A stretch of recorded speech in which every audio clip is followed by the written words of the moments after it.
आज सुनते हैं बृहस्पतिवार व्रत की कथा। तो एक बार बोलिए प्रेम से विष्णु भगवान की जय, लक्ष्मी माता की जय। की प्राचीन समय की बात है। भारत वर्ष में एक राजा राज्य करता था। वह बड़ा प्रतापी और दानी था। वह नित्य गरीबों और ब्राह्मणों की सेवा सहायता करता था। वह प्रतिदिन मंदिर में भगवान दर्शन करने जाता था, लेकिन यह उसकी रानी को अच्छा न लगता। न वह व्रत करती और न ही किसी को एक पैसा दान में देती। राजा को भी ऐसा करने से मना किया करती। एक समय की बात है कि राजा शिकार खेलने वन को चले गए। घर पर रानी और दासी थी। उस समय गुरु बृहस्पति साधु का रूप धारण कर राजा के दरवाजे पर भिक्षा मांगने आए। साधु ने रानी से भिक्षा मांगी तो वह कहने लगी, हे साधु महाराज, मैं इस दान और पुण्य से तंग आ गई हूँ। आप कोई ऐसा उपाय बताए जिससे यह सारा धन नष्ट हो जाए और मैं आराम से रह सकूं। साधु रूपी बृहस्पति देव ने कहा, हे देवी, तुम बड़ी विचित्र हो। संतान और धन से भी कोई दुखी होता है। अगर तुम्हारे पास अधिक धन है तो इसे शुभ कार्यों में लगाओ, जिससे तुम्हारे दोनों लोक सुधरे। परंतु साधु की इन बातों से रानी खुश नहीं हुई। उसने कहा कि मुझे ऐसे धन की आवश्यकता नहीं जिसे मैं दान में दूं तथा जिसको संभालने में ही मेरा सारा समय नष्ट हो जाए। साधु ने कहा, यदि तुम्हारी ऐसी इच्छा है तो जैसे मैं तुम्हें बताता हूँ तुम वैसे ही करना। बृहस्पतिवार के दिन तुम घर को गोबर से लिपना, अपने केसे को पीली मिट्टी से धोना, केसे को धोते समय स्नान करना, राजा से हजामत बनाने को कहना, भोजन में मांस मदिरा खाना, कपड़ा धोबी के यहाँ धुलने डालना। इस प्रकार 7 बृहस्पतिवार करने से तुम्हारा समस्त धन नष्ट हो जाएगा। इतना कहकर साधु बने बृहस्पति देव अंतर ध्यान हो गए। साधु के कहे अनुसार करते हुए रानी को केवल 3 बृहस्पतिवार ही बीते थे कि उसकी समस्त धन संपत्ति नष्ट हो गई। भोजन के लिए परिवार तरसने लगा। एक दिन राजा रानी से बोला, हे रानी, तुम यहीं रहो, मैं दूसरे देश को जाता हूँ, क्योंकि यहाँ पर मुझे सभी जानते हैं, इसीलिए मैं कोई छोटा कार्य नहीं कर सकता। ऐसा कहकर राजा परदेश चला गया। वहाँ वह जंगल से लकड़ियाँ काट कर लाता और शहर में बेचता। इस तरह वह अपना जीवन व्यतीत करने लगा। इधर राजा के बिना रानी और दासी दुखी रहने लगी। एक समय जब रानी और दासियों को 7 दिन बिना भोजन के रहना पड़ा तो रानी ने अपनी दासी से कहा, हे दासी, पास ही के नगर में मेरी बहन रहती है, वह बड़ी धनवान है, तू उसके पास जा और कुछ ले आ ताकि थोड़ा बहुत गुजर बसर हो जाए। दासी रानी की बहन के पास गई। उस दिन बृहस्पतिवार था। रानी की बहन उस समय बृहस्पतिवार की कथा सुन रही थी। दासी ने रानी की बहन को अपनी रानी का संदेश दिया, लेकिन रानी की बहन ने कोई उत्तर नहीं दिया। जब दासी को रानी की बहन से कोई उत्तर नहीं मिला तो वह बहुत दुखी हुई। उसे क्रोध भी आया। दासी ने वापस आकर रानी को सारी बात बता दी। सुनकर रानी ने अपने भाग्य को कोसा। उधर रानी की बहन ने सोचा कि मेरी बहन की दासी आई थी, परंतु मैं उससे नहीं बोली, इससे वह बहुत दुखी हुई होगी। कथा सुनकर और पूजन समाप्त कर वह अपनी बहन के घर गई और कहने लगी, हे बहन, मैं बृहस्पतिवार का व्रत कर रही थी, तुम्हारी दासी गई, परंतु जब तक कथा होती है तब तक न उठते हैं और न ही बोलते हैं, इसीलिए मैं नहीं बोली। कहो दासी क्यों गई थी? रानी बोली, बहन, हमारे घर अनाज नहीं था। ऐसा कहते कहते रानी की आंखें भर आई। उसने दासियों समेत भूखा रहने की बात भी अपनी बहन को बता दी। रानी की बहन बोली, बहन देखो, बृहस्पति देव भगवान सबकी मनोकामना पूर्ण करते हैं। देखो शायद तुम्हारे घर में अनाज रखा हो। यह सुनकर दासी घर के अंदर गई तो वहाँ उसे एक घड़ा अनाज का भरा मिल गया। उसे बड़ी हैरानी हुई क्योंकि उसे एक बर्तन देख लिया था। उसने बाहर आकर रानी को बताया। दासी रानी से कहने लगी, हे रानी, जब हमको भोजन नहीं मिलता तो हम व्रत ही तो करते थे, इसीलिए क्यों न इनसे व्रत और कथा की विधि पूछ ली जाए, हम भी व्रत किया करेंगे। दासी के कहने पर रानी ने अपनी बहन से बृहस्पतिवार व्रत के बारे में पूछा। उसकी बहन ने बताया, बृहस्पतिवार के व्रत में चने की दाल और मुनक्का से विष्णु भगवान का केले की जड़ में पूजन करे तथा दीपक जलाए, पीला भोजन करे तथा कथा सुने। इससे गुरु भगवान प्रसन्न होते हैं, मनोकामना पूर्ण करते हैं।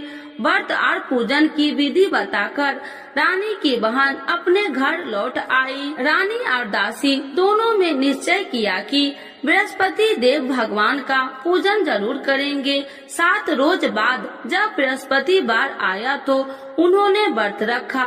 घुड़सार में जाकर चना और गुड़ बिन लाई तथा उसकी दाल से केले की जड़ तथा विष्णु भगवान का पूजन किया। अब पीला भोजन कहाँ से लाए? दोनों बड़ी दुखी हुई, परंतु उन्होंने व्रत किया था, इसीलिए बृहस्पति देव भगवान प्रसन्न थे। एक साधारण व्यक्ति के रूप में वे दोनों थालों में सुंदर पीला भोजन लेकर आए और दासी को देकर बोली, हे दासी, यह भोजन तुम्हारे लिए और तुम्हारी रानी के लिए है, इसे तुम दोनों ग्रहण करना। दासी भोजन पाकर बहुत प्रसन्न हुई। उसने रानी को सारी बात बताई। उसके बाद से वे प्रत्येक बृहस्पतिवार को गुरु भगवान का व्रत और पूजन करने लगी। बृहस्पति भगवान की कृपा से उनके पास धन हो गया, परंतु रानी फिर पहले की तरह आलस करने लगी। तब दासी बोली, देखो रानी, तुम पहले भी इसी प्रकार आलस करती थी, तुम्हें धन रखने में कष्ट होता था, इस कारण सभी धन नष्ट हो गया। अब गुरु भगवान की कृपा से धन मिला है तो फिर तुम्हें आलस होता है। बड़ी मुसीबतों के बाद हमने ये धन पाया है, इसीलिए हमें दान पुण्य करना चाहिए।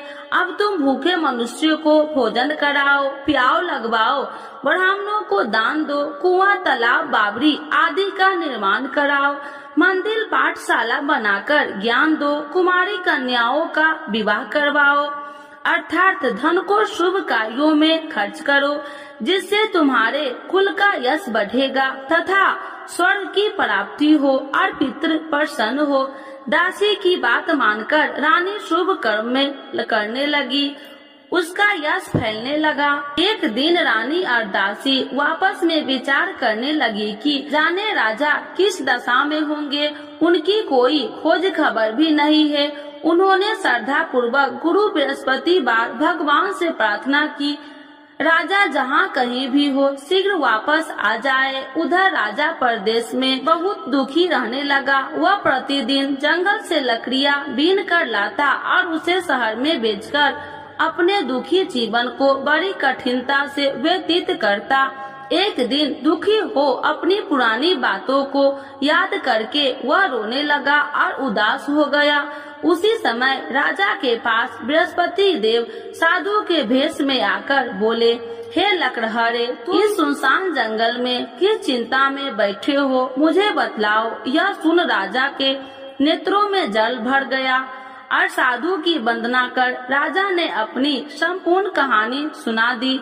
महात्मा दयालु होते हैं। वे राजा से बोले, हे राजा, तुम्हारी पत्नी ने बृहस्पति देव के प्रति अपराध किया था, जिसके कारण तुम्हारी यह दशा हुई।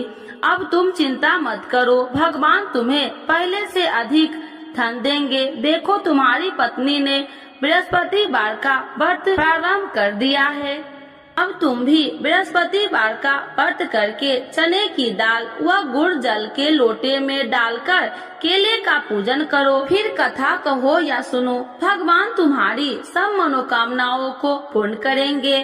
साधु की बात सुनकर राजा बोले, हे प्रभु, लकड़ी बेचकर तो इतना पैसा भई नहीं बचता जिससे भोजन के उपरांत कुछ बचा सकूं। मैंने रात्रि में अपनी रानी को व्याकुल देखा है। मेरे पास कोई साधन नहीं जिससे उसका समाचार जान सकूं। फिर मैं कौन सी कहानी कहूँ, यह भी मुझको मालूम नहीं। साधु ने कहा, हे राजा, मन में बृहस्पति भगवान के पूजन व्रत का निश्चय करो, वे स्वयं तुम्हारे लिए कोई राह बना देंगे। बृहस्पतिवार के दिन तुम रोजाना की तरह लकड़ियाँ लेकर शहर में जाना। तुम्हें रोज से 2 गुना धन मिलेगा, जिससे तुम भली भांति भोजन कर लोगे तथा बृहस्पति देव की पूजा का सामान भी आ जाएगा। धीरे धीरे समय व्यतीत होने पर फिर बृहस्पतिवार का दिन आया। राजा जंगल से लकड़ियाँ काटकर शहर में बेचने लगा। उसे उस दिन और 2 दिनों से अधिक धन मिला। राजा ने चना गुड़ आदि लाकर बृहस्पतिवार का व्रत किया। उस दिन से उसके सभी कलेश दूर हुए। परंतु जब अगले गुरुवार का दिन आया तो वह बृहस्पतिवार का व्रत करना भूल गया। इस कारण बृहस्पति भगवान नाराज हो गए। उस दिन उस नगर के राजा ने विशाल यज्ञ का आयोजन किया था तथा अपने समस्त राज्यों में घोषणा करवा दी कि सभी मेरे यहाँ भोजन करने आवे, किसी के घर चूल्हा न जले। इस आज्ञा को जो न मानेगा उसको फांसी दे दी जाएगी। राजा की आज्ञा अनुसार राज्य के सभी वासी राजा के भोजन में सम्मिलित हुए, लेकिन लकड़हारा कुछ देर से पहुंचा, इसीलिए राजा को उसको अपने साथ महल में ले गए। जब राजा लकड़हारे को भोजन करा रहे थे तो रानी की दृष्टि उस खूंटी पर पड़ी जिस पर उसका हार लटका हुआ था। उसे हार खूंटी पर लटका दिखाई नहीं दिया। रानी को निश्चय हो गया कि मेरा हार इस लकड़हारे ने चुरा लिया है। उसी समय सैनिक बुलाकर उसको जेल में डलवा दिया।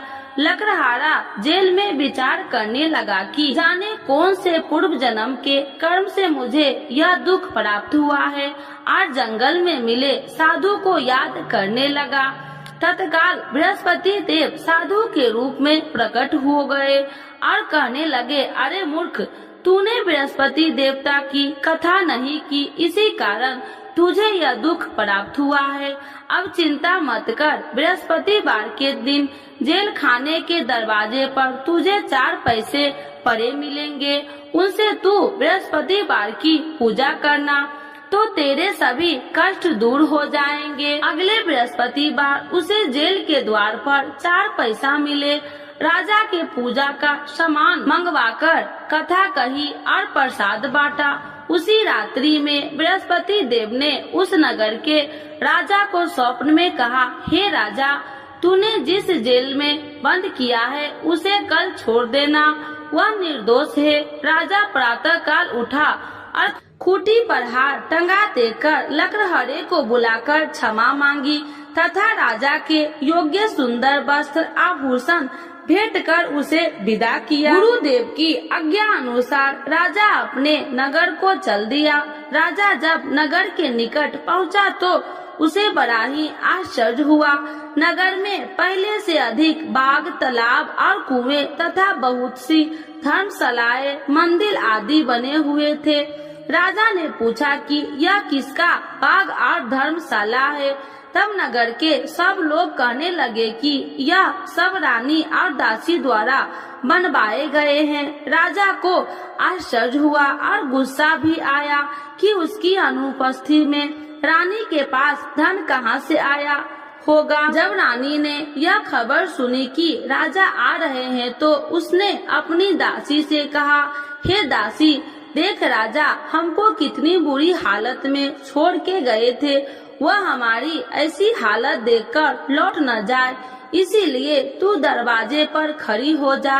रानी की आज्ञा अनुसार दासी दरवाजे पर खड़ी हो गई और जब राजा आए तो उन्हें अपने साथ महल में लिवा आई। तब राजा ने क्रोध करके अपनी तलवार निकाली और पूछने लगी, बताओ यह धन तुम्हें कैसे प्राप्त हुआ। तब रानी ने सारी कथा कह सुनाई।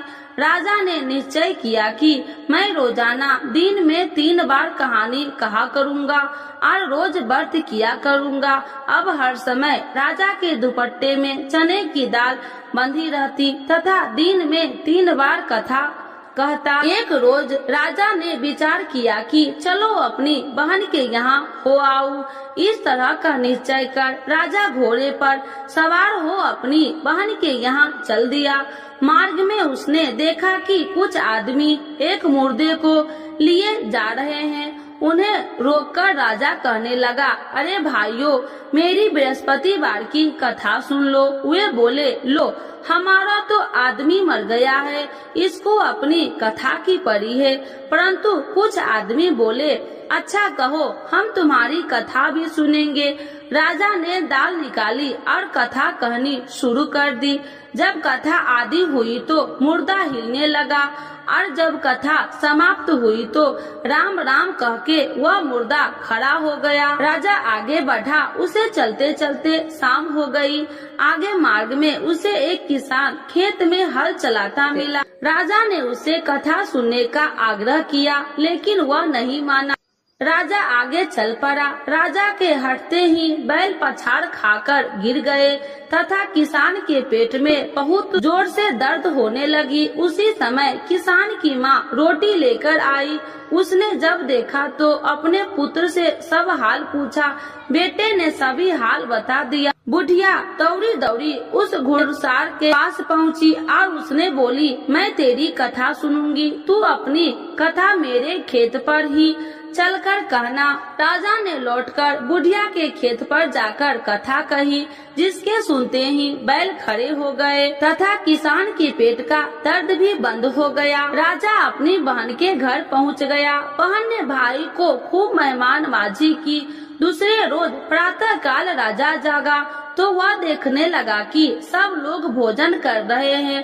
राजा ने अपनी बहन से जब पूछा, ऐसा कोई मनुष्य नहीं है जिसने भोजन नहीं किया हो, जो मेरी बृहस्पतिवार की कथा सुन ले। बहन बोली, हे भैया, यह देश ऐसा ही है। यहाँ लोग पहले भोजन करते हैं, बाद में कोई अन्य काम करते हैं। फिर वह एक कुम्हार के घर गई, जिसका लड़का बीमार था। उसे मालूम हुआ कि उसके यहाँ 3 दिन से किसी ने भोजन नहीं किया है।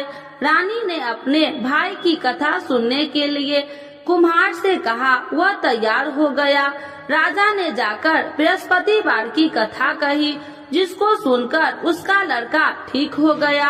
अब तो राजा को प्रशंसा होने लगी। एक दिन राजा ने अपनी बहन से कहा, हे बहन, अब मैं अपने घर जाऊंगा, तुम भी तैयार हो जाओ। राजा की बहन ने अपनी सास से अपने भाई के साथ जाने की आज्ञा मांगी। सास बोली, हाँ चली जा, मगर अपने लड़कों को मत ले जाना, क्योंकि तेरे भाई के कोई संतान नहीं है। बहन ने अपने भाई से कहा, हे भैया, मैं तो चलूंगी, मगर कोई बालक नहीं चलेगा।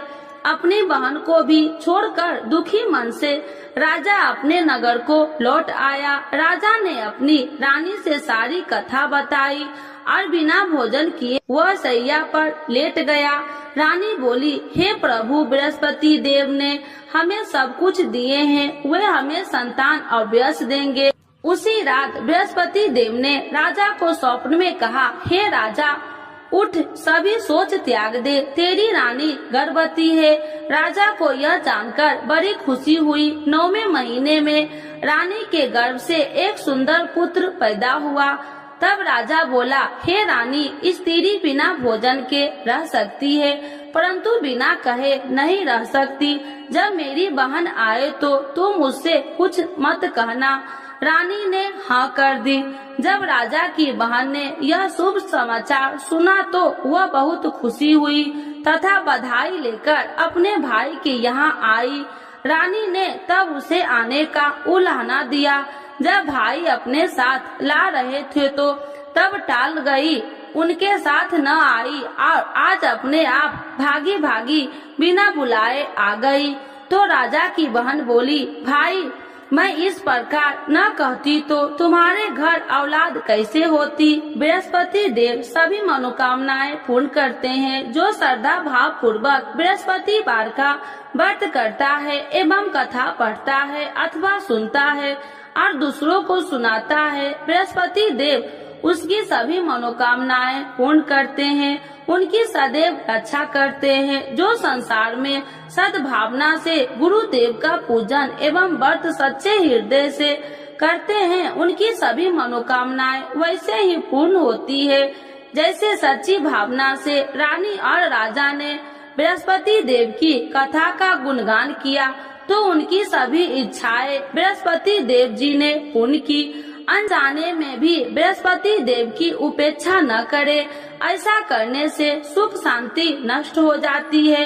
इसीलिए सबको कथा सुनने के बाद प्रसाद लेकर जाना चाहिए। हृदय से उनका नमन करते हुए जयकारा बोलना चाहिए। तो एक बार बोलिए प्रेम से बृहस्पति भगवान की जय, विष्णु भगवान की जय, लक्ष्मी माता की जय। आरती श्री बृहस्पति देव की। ओम जय बृहस्पति देवा, स्वामी जय बृहस्पति देवा। छीने छीने भोग लगाऊं, छीने छीने भोग लगाऊं, कदली फल में बा। ओम जय बृहस्पति देवा, तुम्हें पूरन परमात्मा, तुम्हें अंतर्यामी, स्वामी तुम्हें अंतर्यामी। जगत पिता जगदीश्वर, जगत पिता जगदीश्वर, तुम्हें सबके स्वामी। ओम जय बृहस्पति देवा, चरणामृत निज निर्मल, सब पातक हरिता, स्वामी सब पातक हरिता। सकल मनोरथ दायकी, सकल मनोरथ दायकी, कृपा करो भरता। ओम जय बृहस्पति देवा, तन मन धन अर्पण कर, जो जन शरण पड़े, स्वामी जो जन शरण पड़े। प्रभु प्रकट तब हो कर, प्रभु प्रकट तब हो कर, आकर द्वार खड़े। ओम जय बृहस्पति देवा, दीन दयाल दयानिधि, भक्तन हितकारी, स्वामी भक्तन हितकारी। पाप दोष सब हरिता, पाप दोष सब हरिता, भव बंधन हारी। ओम जय बृहस्पति देवा, सकल मनोरथ दायकी, सब संशय तारो, स्वामी सब संशय तारो। विषय विकार मिटाओ, विषय विकार मिटाओ, संतन सुखकारी। ओम जय बृहस्पति देवा, जो कोई आरती तेरी प्रेम सहित गावे, स्वामी प्रेम सहित गावे। ज्येष्ठानंद बंद सो, ज्येष्ठानंद बंद सो, सो निश्चय पावे। ओम जय बृहस्पति देवा, स्वामी जय बृहस्पति देवा। बृहस्पति भगवान की जय, विष्णु भगवान की जय, लक्ष्मी माता की जय।